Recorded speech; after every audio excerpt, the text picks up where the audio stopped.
माफ़ी मांगना और शुक्रिया अदा करना, ये दो शब्द जिस भी व्यक्ति के पास होते हैं वो बहुत आगे जाते हैं और बहुत खुश रहते हैं। हेलो हाय, सफलता विद अपर्णा में आपका स्वागत है। कैसे हैं आप लोग बताइए। उम्मीद करती हूँ सब लोग अच्छे होंगे, स्वस्थ होंगे और ज़िंदगी का आनंद उठा रहे होंगे, खूब खुश होंगे। साथ ही साथ पढ़ाई लिखाई पर भी ध्यान दे रहे होंगे। आप देख रहे होंगे प्रश्न है जो आपने पूछे हैं, आपने नहीं पूछे हैं। इसको पूछा है निर्देश कुमारी जी ने, जो उत्तराखंड से हैं। मैं इसलिए बोलती हूँ वो उत्तराखंड से हैं क्योंकि निर्देश कुमारी दो लोग हैं, एक लोग अविवाहित हैं, एक लोग विवाहित हैं। जो अविवाहित हैं वो उत्तराखंड से हैं और जो विवाहित हैं वो मुझे नहीं पता कहाँ से हैं। तो उन्होंने प्रश्न पूछे थे मुझसे पूरे 18, और वो मुझसे प्रश्न पूछती रहती हैं और अच्छा भी लगता है क्योंकि वो पढ़ रही हैं, बहुत मेहनत कर रही हैं और मेहनत कर रही हैं इसीलिए उनके पास प्रश्न इकट्ठे होते हैं। जो मेहनत करता है उसके पास प्रश्न इकट्ठे होते हैं, क्योंकि कोई भी ऐसा व्यक्ति नहीं है जिसके पास प्रश्न ना हो, वो सारी चीज़ें तैयार कर रखा हो, कोई भी, चाहे वो प्रोफेसर हो और चाहे वो स्टूडेंट। तो इनके प्रश्न बहुत आते हैं। कुछ प्रश्न तो ऐसे ही ओरल पूछ लेती हैं तो बता देती हूँ, लेकिन यहाँ पर उन्होंने कई प्रश्न मेरे पास जो है सेंड किए थे, तो मैंने कहा कि मैं इसको यूट्यूब पे बताऊँ क्योंकि ये ऐसे प्रश्न थे जो आप लोगों को जानना बहुत अनिवार्य है। तो लास्ट तक बने रहिएगा। 18 प्रश्न है, 18 प्रश्न के उत्तर देखेंगे और बहुत लोगों के यहाँ पर कुछ शंका समाधान होगा, जो नहीं हुआ होगा तो वो शंका समाधान भी हो जाएगा। तो चलिए शुरू करते हैं। मैंने नोट कर रखा है प्रश्न आपके, चलो देखते हैं पहले दूसरे तीसरे प्रश्न जो भी हैं। पहला प्रश्न है इनका कि स्कूल जाने की उम्र में सामाजिक समूह में बच्चे होते हैं, मतलब कि जिस समय में बच्चे स्कूल जाना शुरू करते हैं या स्कूल जाते हैं उस उम्र में बच्चे किस सामाजिक समूह में रहना पसंद करते हैं। ऑप्शन जो भी था यहाँ पर मैं बताऊँ, आंसर क्या होगा। उस समय में बच्चे समलैंगिक चीज़ों पर ध्यान देते हैं। जैसे लड़का होगा तो लड़कों से दोस्ती करेगा, लड़कियां होंगी तो लड़कियों से। आप देखे होंगे कक्षा 1 के, कक्षा 2 के, कक्षा 3 के बच्चे होते हैं, LKG UKG नर्सरी के बच्चे होते हैं, वो लड़के लड़के से ही दोस्ती करते हैं। उनसे पूछो तो वो लड़कियों से चिढ़ते हैं। लड़कियां लड़कियों से दोस्ती करती हैं, उनसे पूछो तो लड़कियों से चिढ़ती हैं, क्योंकि वो उनकी गैंग अवस्था होती है। मैंने इसको पढ़ा रखा है।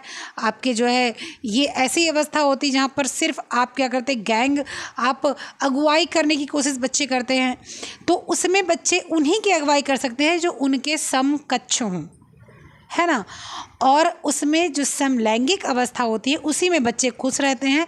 ये जब अवस्था पहुंचती है क्लास 6th 7th 8th में, जो आपकी जो है पूर्व किशोर अवस्था होती है, यहाँ से बच्चे विपरीत लिंग में जाकर अटैचमेंट महसूस करते हैं, क्योंकि इनके हार्मोन्स जो होते हैं वो धीरे धीरे चेंज होना शुरू हो जाते हैं। और ये किशोर अवस्था तक जाते जाते, यानी कि टीन एज यानी कि 13 एज में जाते जाते ये बिल्कुल से विपरीत अंग से दोस्ती करना पसंद करने लगते हैं, उनके साथ रहना पसंद करने लग जाते हैं।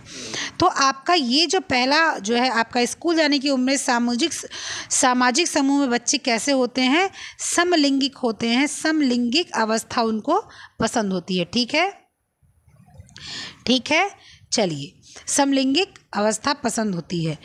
चलो, सही क्रम व्यवस्थित करना है। किसका किसका सही क्रम व्यवस्थित करना है देख लो।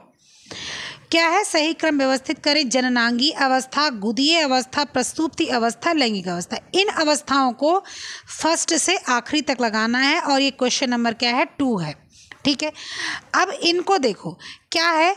एक है जननांगी अवस्था, एक है आपकी गुदीय अवस्था, एक है प्रसूप्ति अवस्था, एक है लैंगिक अवस्था। अब इसमें अगर कोई भी क्वेश्चन हो तो इसको क्वेरीज को आप सॉल्व करो अपना। देखो, जब बच्चा पैदा होता है तो सबसे पहले क्या होता है। जब बच्चा पैदा होता है तो सबसे पहले लिंग एक मिनट में इसको थोड़ा मोटा करूं, तो क्या होता है, लिंग निर्धारण होता है। जब बच्चा पैदा होता है तो सबसे पहले क्या होता है, लिंग निर्धारण होता है। यानी कि आपका जब बच्चा पैदा होगा तो सबसे पहले सेक्सुअल स्टेज आएगी। क्या आएगी, सबसे पहले सेक्सुअल स्टेज आएगी। ठीक है, अच्छा, सेक्सुअल स्टेज आ गई। अब सेक्सुअल स्टेज के बाद में बच्चा पैदा हुआ, लड़की है कि लड़का है, सेक्सुअल स्टेज आ गई, वो सेक्स उसका पता चल गया। अब बच्चा जब थोड़ा बड़ा होगा तो वो गुदी अवस्था में आएगा, अनल स्टेज में आएगा। अनल स्टेज का मतलब होता है मल मूत्र त्याग करना। बच्चा मल मूत्र त्याग करता है, उसको कोई फ़र्क नहीं पड़ता है कहाँ उसकी मम्मी है, पापा हैं, दीदी हैं, भैया हैं, चाचा है, चाची हैं, बाबा है, दादी है, किससे उसकी शादी तय होने वाली है, किससे उसका ब्रेकअप होने वाला है, किससे उसका पैचअप होने वाला है, उस बच्चे से कोई मतलब नहीं होता। वो उसी में खुशी प्राप्त करता है। सुसु कर देता है, पैंट में बिस्तर गीला कर देता है, पॉटी कर देता है, पैंट में डायपर खराब कर देता है, डायपर पहनने की अवस्था होती है। तो इसकी क्या होती है, सेकंड स्टेज होती है गुदी अवस्था। पहला बच्चा पैदा हुआ तो सेक्स निर्धारण हुआ, दूसरा बच्चा थोड़ा बड़ा हुआ, उसको किसी की फिक्र नहीं, उसको कुछ शर्म लिहाज नहीं है, तो उसको क्या हो जाएगा, गुदी अवस्था उसको बोलेंगे। दूसरा क्या हो जाएगा, गुदीय अवस्था हो जाएगा।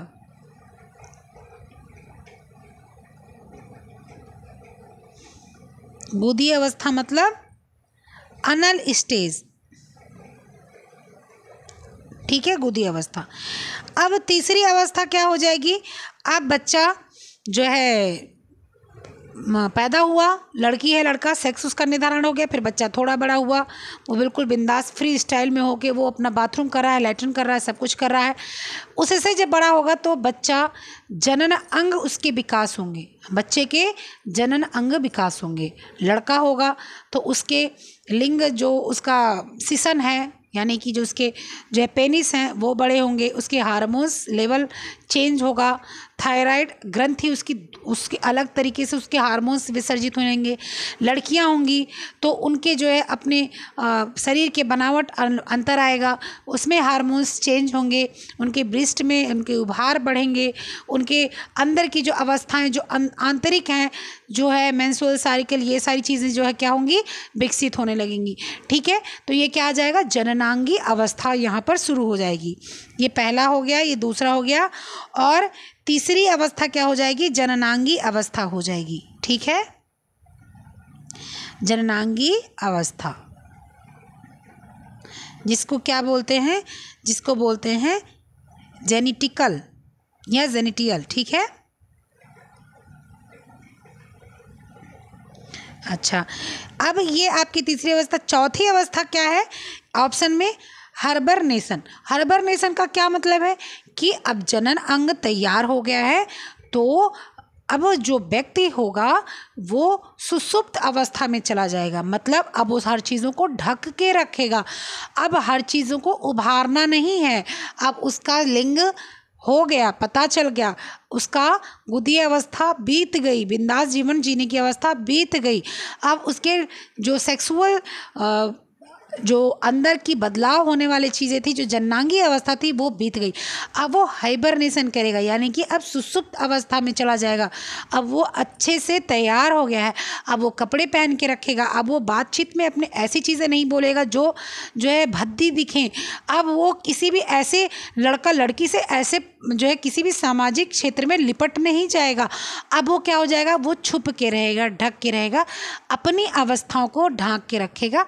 अब अपनी जो उसकी सामाजिक प्रवृत्तियां हैं उसको बाहर निकालेगा। ठीक है, तो इसको हम लोग क्या बोलेंगे, इसको हाइबरनेशन बोलेंगे, यानी कि क्या बोलेंगे, प्रसुप्ति या सुसुप्ति अवस्था बोलेंगे।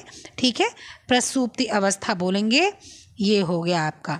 ठीक है, तो आपका ऑप्शन क्या चला जाएगा, आइए मैं बता देती हूँ। ऑप्शन मैंने शायद देखा नहीं था, मैंने ऑप्शन नोट भी नहीं किया, मैंने सिर्फ क्वेश्चन नोट किया है, तो मैंने आपको बता दिया कि आओ मैं क्वेश्चन में बता देती हूँ आपको कि कैसी अवस्था क्या जाएगी। तो पहले आपकी कौन सी अवस्था चली जाएगी, लैंगिक। पहले लैंगिक अवस्था चली जाएगी, ठीक है, जिसको चौथा बोल रहे हैं। उसके बाद में गुदी अवस्था चली जाएगी, जो दूसरा बोल रहे हैं। उसके बाद में आपकी जननांगी अवस्था चली जाएगी, जिसको पहला बोल रहे हैं। और उसके बाद में आपकी प्रसूप्ति अवस्था, हाइबरनेशन है, वो चला जाएगा, जिसको हम लोग तीसरा बोल रहे हैं। ठीक है, जिसको हम लोग तीसरा बोल रहे हैं। ये आपका ऑप्शन हो जाएगा, ये ऑप्शन करेक्ट हो जाएगा। और अब आगे चलते हैं। चलिए, क्वेश्चन है आपका क्या, विटामिन ए को कहते हैं, ये क्वेश्चन है और ऑप्शन जो है शायद एक था शुष्क नेत्र डिजीज था और एक था शुष्क नेत्र अवस्था ऐसे करके था, और एक नेत्रता विटामिन था, नेत्रता एक नेत्रहीनता या शुष्क नेत्र ऐसे था, और एक नेत्र विटामिन। तो देखिए विटामिन ए रेटिनाल जो कि 4 प्रकार का होता है विटामिन ए, उसको मैंने पढ़ा रखा है, जिसने नहीं देखा है वो जाकर बिल्कुल देख लीजिए। और ये चाहे इसको शुष्क नेत्र वाली विटामिन बोलो या आप इसको नेत्रता वाली विटामिन बोलो, आपका जो वहाँ पर ऑप्शन दोनों था, ऑप्शन नंबर तीसरा जो था दोनों, वही सही जाएगा। ठीक है, वही सही जाएगा। नेत्र वाले ऑप्शन जो आपके थे दोनों, एक शुष्क नेत्र, भाई शुष्क नेत्र तभी होगा जब विटामिन ए की कमी होगी, और नेत्र खूबसूरत मतलब वो बड़ी छोटी की बात नहीं मैं कह रही हूँ, अच्छे नेत्र होंगे आपके, आँख की रोशनी अच्छी होगी, उसमें पानी वगैरह अच्छा बनेगा, और जो है उसमें जो है आपकी रोशनी वगैरह बनी रहेगी, वो विटामिन ए का काम रहेगा। ठीक है, तो वहाँ पर जो आपका ऑप्शन था वो ऑप्शन नंबर 3 सही है। ठीक है, जब भी नेत्र की परेशानी आपको आती है और कभी भी अगर आपके ऑप्शन में आता है शुष्क नेत्र वाला विटामिन, तो ए, नेत्र वाला विटामिन ए। ठीक है, नेत्र से जुड़े जितने विटामिन की बात होगी तो वहाँ ए ही आएगा।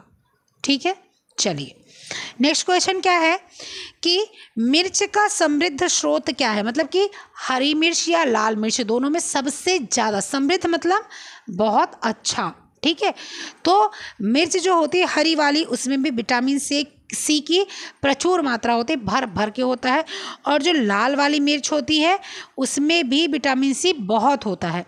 आपके जो ऑप्शन थे उसके अकॉर्डिंग सी सही होगा, और जो मैं बता रही हूँ उसके अकॉर्डिंग भी सी सही होगा। हरी मिर्च में विटामिन सी बहुत होता है, हरे आम में विटामिन सी बहुत होता है, क्लोरोफिल होता है, लेकिन विटामिन सी बहुत अधिक मात्रा में होता है। अगर हरी मिर्च डेली एक खाई जाए तो आपकी जो स्किन होती है वो काफ़ी ग्लो करती है, साथ साथ आपका जो आंतरिक तत्व हो वो भी दृढ़ होता है, मजबूत होता है, विटामिन सी उसमें अच्छी मात्रा में होता है। इसीलिए लाल मिर्च आप खाते हो तो वो जाके स्टोर हो सकता है, बवासीर वगैरह की बीमारी हो सकती है, क्योंकि जब वो सूखता है तो उसमें लाइकोपिन हो जाता है, पहली चीज़। और दूसरी मतलब जब वो पकता है, और दूसरी चीज़ क्या होता है, जब वो सूख जाती है उसकी जो बीज होती है ना वो हजम नहीं होती, वो जाके स्टोर होती है, तो पथरी भी हो सकती है। साथ ही साथ जब वो लाल हो जाती है तो उसमें जो कड़वापन वाला, तीखापन वाला जो तत्व होता है वो इतना तेज हो जाता है कि आंत उसको सह नहीं पाती है, और जब हम जो है मल त्याग करते हैं तो जो है वो जलन आंत में आती है, और आंत के माध्यम से, आपके अनल माध्यम से वो जब बाहर निकलता है मल आपका, तो मल के किनारे किनारे मल द्वार जो होता है वहाँ गांठें होती हैं, और वो गांठें जलन की वजह से उसमें उत्तेजना आ जाती है, और उस उत्तेजना की वजह से वो गांठें क्या होती हैं, बाहर आने लगती हैं, और बाहर आने की वजह से फिर लगातार लाल मिर्च खाई जाती है तो वो गांठें बाहर ही रह जाती हैं, जिससे बैठने उठने में दिक्कत होती है, बार बार प्रेशर बनता है, फिर ब्लड निकलने लगता है, तो वहाँ पर बवासीर की समस्या हो जाती है, जिसकी वजह से हमको ऑपरेशन या दवा लेना पड़ता है, जो कि शरीर की बहुत ही क्षति पहुँचाता है। तो आपकी विटामिन सी का अच्छा स्रोत है लाल और हरा मिर्च दोनों। ठीक है, चलो नेक्स्ट क्वेश्चन क्या है आपका कि वनस्पति जगत से प्राप्त होने वाली शर्करा कौन सी है। उसमें जो आंसर दिया है वो बिल्कुल गलत है, उसमें ग्लैक्टोज आंसर लगाया हुआ है शायद। और ग्लैक्टोज आप सबको पता है कि दूध में आपको जो शर्करा मिलती है वो जो शर्करा होती है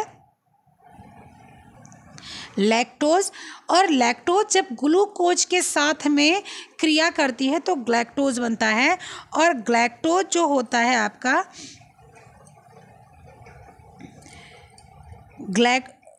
एक मिनट, और ग्लैक्टोज जो होता है, ग्लैक्टोज ये दूध की शर्करा है, ये वनस्पति जगत की शर्करा नहीं है, ये आपके जानवरों से प्राप्त होती है, तो ये आपके जो है वनस्पति जगत की शर्करा नहीं है, या मनुष्य से प्राप्त होती है, जो माँ का दूध होता है उसमें और जो जानवर का दूध होता है उसमें। ठीक है, तो ये जीव जगत की शर्करा है। आपका जो वनस्पति जगत की शर्करा है वो होती है सुक्रोज, पहला, दूसरा फ्रक्टोज,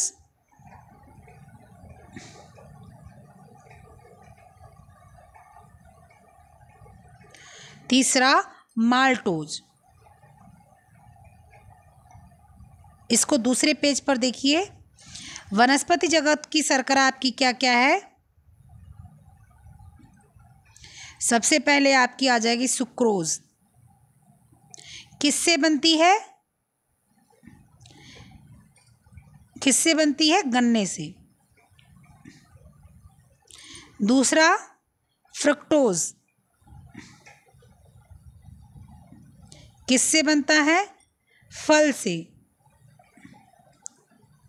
माल्टोज, माल्ट या माल्टोज किससे बनता है? अनाज से। तो ये आपकी कौन सी शर्करा है? ये वनस्पति जगत की शर्करा है। माल्ट किसके साथ क्रिया करेगा? ग्लूकोज के साथ, तो माल्टोज बनेगा। माल्ट प्लस ग्लूकोज, ग्लूकोज तो क्या बन जाएगा? माल्टोज। फ्रक्टोज में जो फ्रूट की शर्करा होगी वो ग्लूकोज के साथ क्रिया करेगी तो फ्रक्टोज। सुक्रोज में गन्ने के साथ, गन्ने की शर्करा जब वो ग्लूकोज के साथ क्रिया करेगी तो क्या कहते हैं? सुक्रोज। तो ये सारी वानस्पतिक जगत की शर्करा है, ना कि ग्लैक्टोज है। ठीक है, ये आपकी हो गई सुक्रोज, फ्रक्टोज और माल्टोज। माल्टोज किससे बनता है? जौ से, गेहूं से, ऐसे तो इनसे बनता है, तो वनस्पति जगत हो गया। फल से बन रहा है, वनस्पति जगत हो गया। गन्ने से बन रहा है, वनस्पति जगत हो गया। समझ गए? चलिए नेक्स्ट क्वेश्चन क्या है, आइए देखते हैं।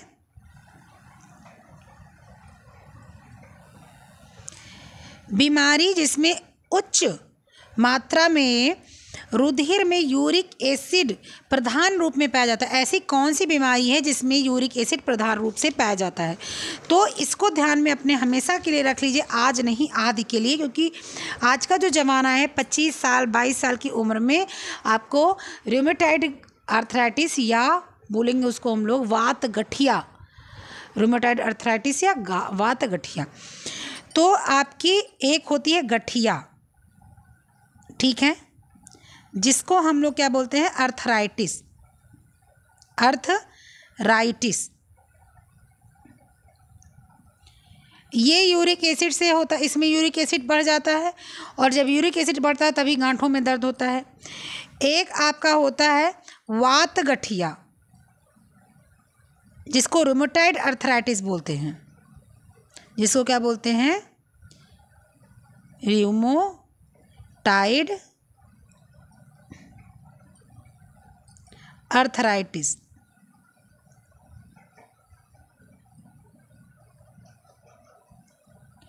दोनों, इन दोनों में क्या होता है कि जो आपकी यूरिक एसिड की मात्रा है ये बढ़ जाती है, और ये जाकर क्या होते हैं? जोड़ पर जम जाते हैं। ये क्या होते हैं? जोड़ पर जाकर जम जाते हैं, और बहुत अधिक पेन होता है। फिर हमको दाल गाढ़ी नहीं खानी होती, पतली दाल, और पतली दाल ही फ़ायदेमंद होती है। पतली दाल को ही खाना चाहिए, गाढ़ी दाल नहीं खानी चाहिए, किसी को भी नहीं खानी चाहिए। ठीक है, अब वो क्या होता है? मेहमान आ रहे हैं तो गाढ़ी दाल बना दो, वो अलग सी बात है, नहीं तो नहीं खानी चाहिए। अब मेहमानों को तो पता नहीं है कि गाढ़ी दाल खाएंगे तो नुकसान होगा, ये मेहमान तो जान नहीं पाते। उनको लगता है कि हमको पतली दाल ही खाना, वो गाढ़ी दाल ही खानी है, वरना अपने घर जाएंगे तो बेइज्जती करेंगे। लेकिन ऐसा नहीं है, कभी भी आप गाढ़ी दाल ना खाकर हमेशा पतली दाल खाइए। पतली दाल खाने से क्या होगा? आपका स्वास्थ्य दुरुस्त रहेगा। ठीक है, चलें नेक्स्ट क्वेश्चन आपका, आओ देख लेते हैं हम लोग। नेक्स्ट क्वेश्चन क्या है? वसा भोजन महत्वपूर्ण घटक है। वसा भोजन का, यहाँ पर का होगा मैं लिख नहीं पाई हूँ। वसा भोजन का महत्वपूर्ण घटक है, इसमें सही कथन क्या है वो आपको बताना है। ठीक है, आपको सही कथन क्या है? भोजन में वसा की अत्यधिक मात्रा मोटापे का कारण बनती है, बिल्कुल सही है। वसा शरीर को ऊर्जा देता है, बिल्कुल गलत है। वसा की तुलना में कार्बोहाइड्रेट की मात्रा में समानता हमें अधिक ऊर्जा प्राप्त कराता है, नहीं। पूछो कैसे नहीं? ऐसे नहीं कि आपने जो है चावल कितना खाया? 1 कटोरी। 1 कटोरी आपने क्या खाया? चावल, 1 कटोरी चावल। तो क्या जितना एनर्जी आपको ये 1 कटोरी चावल दे रहा है, क्या उतना ही आपको 1 कटोरी तेल भी देगा, 1 कटोरी तेल आपका जो फैट है वो भी उतना ही देगा। 1 कटोरी चावल खाए हैं और 1 कटोरी घी पी लेंगे तो बिल्कुल नुकसान कर देगा, उसी दिन नुकसान कर देगा। 2 रात और 2 दिन आप बिल्कुल बैठ नहीं पाएंगे और बाथरूम आपका बिल्कुल घर हो जाएगा। आप जो है बार बार फ्रेश होने जाएंगे, पेट खराब हो जाएगा, आपकी पूरी दिल की धड़कन बढ़ जाएगी, ब्लड प्रेशर या तो हाई हो जाएगा तो लो हो जाएगा, बिल्कुल समस्या हो जाएगी। अगर आपने 1 कलछी, ठीक है, अगर आपने 1 कलछी, कलछी समझते हैं, कलछुल कहीं बोलते हैं, कहीं स्पैचुला बोलते हैं, जो भी आप बोल रहे हैं, स्पैचुला इंग्लिश में बोलते हैं, कभी कलछी कहीं कलछुल ऐसे बोलते हैं। आपने 1 कलछी अगर जो है तेल डाला है और उसमें 5 परिवार की सब्जी बनाई है तो मान लीजिए आपको पड़ा 1/4, मान लीजिए 1 चम्मच तेल पड़ा आपके लिए। 1 चम्मच अगर आपने तेल खाया है, 1 चम्मच अगर आपने तेल खाया है तो क्या 1 चम्मच रोटी चावल खा लेंगे तो क्या आपका जो है बराबर हो जाएगा? नहीं होगा। इसीलिए यहाँ पर आपका जो आंसर आएगा, यहाँ पर आंसर आपका क्या आएगा, सिर्फ और सिर्फ आपका नंबर 1 सही है, आपका नंबर 2 और नंबर 3 क्या है, दोनों गलत है। ना तो समान मात्रा में आपको एनर्जी मिलेगी, ना समान मात्रा में आपको फैट मिलेगा, और ना ही समान मात्रा में आपको इससे कोई फ़ायदा होगा। उसकी अलग मात्रा है, इसकी अलग मात्रा है, ठीक है। तो यहाँ पर आपका ऑप्शन नंबर ए ही सही है और सब गलत है। नेक्स्ट क्वेश्चन आओ देख लो। नेक्स्ट क्वेश्चन क्या है कि वसा के माध्यम से वस्त्रों की धुलाई कहलाती है। मतलब कि वसा के माध्यम से वस्त्र की धुलाई होती है और वो क्या होता है, तो जो वसा की मात्रा से माध्यम से वस्त्र की धुलाई होती है वो होता है अपमार्जक। अपमार्जक किसको बोलते हैं, तो अपमार्जक हम लोग बोलते हैं किसको, अपमार्जक हम लोग किसको बोलते हैं, डिटर्जेंट को बोलते हैं हम लोग। किसको? डिटर्जेंट को बोलते हैं। और डिटर्जेंट को ही हम लोग क्या बोलते हैं, जो है उच्च वसीय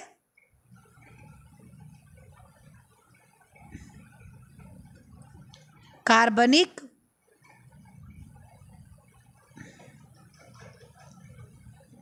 लवण, ये हम लोग बोलते हैं किसको, अपमार्जक को। उच्च वसीय कार्बनिक लवण, वसीय मतलब क्या होता है, वसा, वसा मतलब क्या होता है, फैट। और जब हम लोग नहाने के साबुन से अगर कपड़ा धुल लें तो वहाँ तो है ही वसा, अच्छी मात्रा में मिलता ही है। तो वसा के माध्यम से जो वस्त्र धुले जाते हैं उसमें क्या होता है, साबुन का उपयोग किया जाता है, वो हो जाता है क्या, साबुनीकरण, ठीक है। तो वो जो आपका इसका जो आंसर आएगा वो आ जाएगा साबुनीकरण, ठीक है। चलें नेक्स्ट क्वेश्चन, हाँ नेक्स्ट क्वेश्चन ही आएगा, हो गया ये आपका। चलें आगे नेक्स्ट क्वेश्चन, शुष्क धुलाई इसके लिए अधिक उत्तम होती। शुष्क धुलाई किसके लिए, क्या रेशम के लिए होती है, क्या ऊन के लिए होती है, क्या कॉटन के लिए होती है, या किसी के लिए नहीं होती, या सब के लिए होती है। तो आपको पता है कि रेशम जो होती है ये शुष्क धुलाई वाली जो है रेशा होता है, ठीक है। और ऊन वगैरह क्या होते हैं, ये शुष्क धुलाई क्यों, कोई कोई ऊन होता है, सब ऊन शुष्क धुलाई नहीं होते हैं। ऊन बहुत माइल्ड धुलाई होते, बहुत नॉर्मल धुलाई की जाती, बहुत ही हल्की धुलाई होती है ऊन की। अगर ऑप्शन में रेशम और ऊन दोनों हैं तो रेशम लगाएंगे, ऊन नहीं लगाएंगे, बिल्कुल भी कन्फ्यूज़न है। अगर आपके ऑप्शन में रेशम नहीं है तो ऊन लगा सकते हैं, लेकिन अगर ऑप्शन में रेशम है तो रेशम लगाएंगे, ऊन नहीं लगाएंगे, नहीं लगाएंगे, नहीं लगाएंगे, ठीक है। तो शुष्क धुलाई किसको किया जाता है, रेशम किया जाता है पहला। और सेकंड आपका ऊन होगा, वो भी कौन सा, बहुत ही जो है हाई लेवल का ऊन, मिंक कोट हो गया आपका, पश्मीना शॉल हो गई आपकी, है ना, ये सारी चीज़, अंगूरा हो गया आपका, ये सारी चीज़ें। नेक्स्ट क्वेश्चन क्या है, अधिक रेशे युक्त आहार किसके लिए लाभदायक हैं।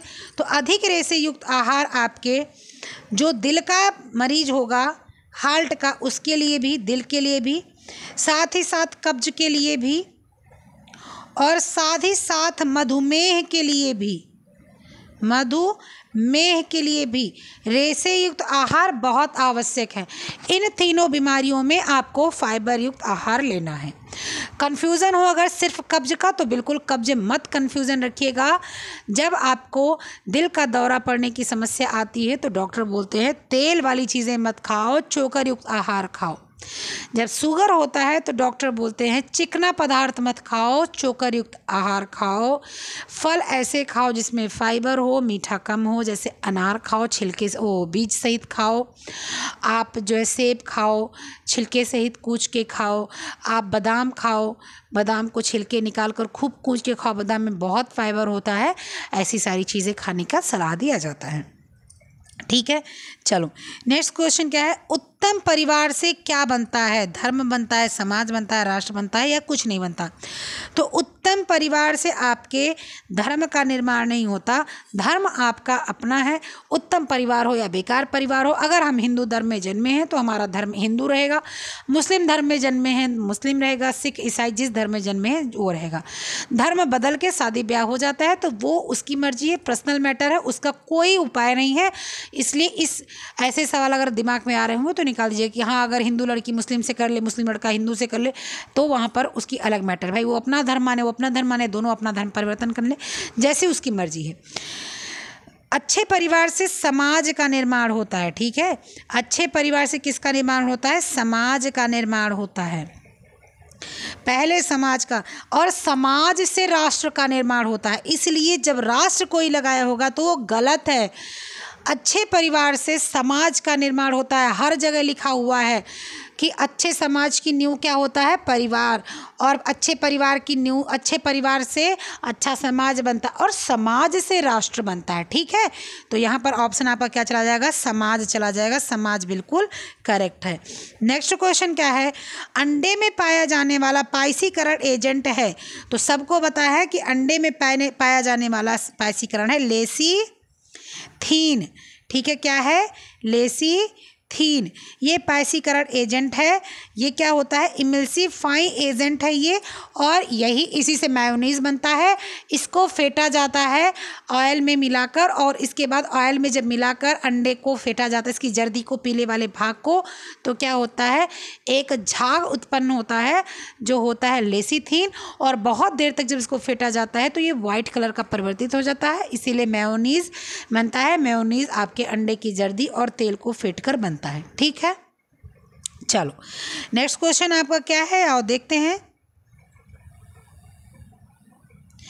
शरीर में अम्ल और क्षार के बीच संतुलन कौन बनाता है? शरीर में आपके एक होता है एसिड और एक होता है आपका क्षार, यानी कि,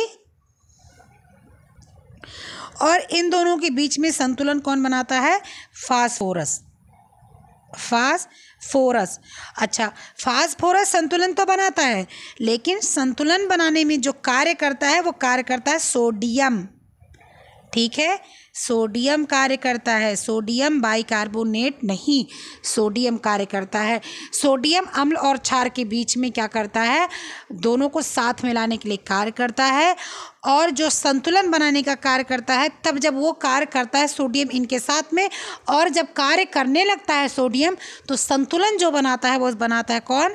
फास्फोरस। ठीक है, चलो नेक्स्ट क्वेश्चन आपका क्या है, चेचक का टीका शरीर में कितने समय तक जो है रक्षा करता है? मतलब चेचक का जो टीका है उसकी प्रतिरक्षा प्रणाली कितने समय की है? तो 1 से 5 साल तक चेचक का टीका शरीर में रहता है। उसके जो है जो जंतु रहते हैं वो रहते हैं, और वो 5 साल तक, 1 से 5 साल तक रक्षा करते हैं। ठीक है, 1 से 5 साल तक। नेक्स्ट क्वेश्चन क्या है आपका, गृह बजट मुख्यतः कितने प्रकार के होते हैं? तो गृह बजट मुख्यतः 7 से 8 प्रकार के होते हैं।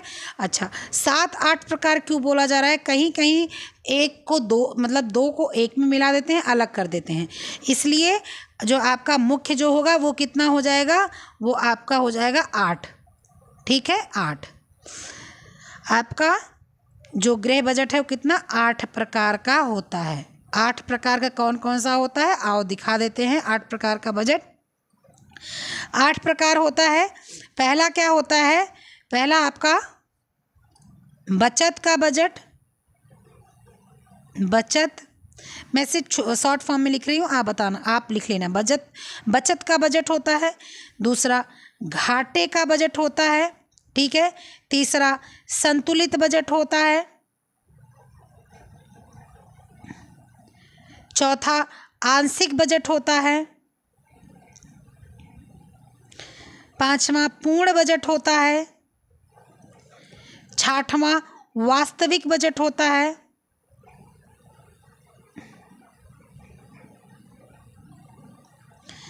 7वां प्रमाणित बजट होता है।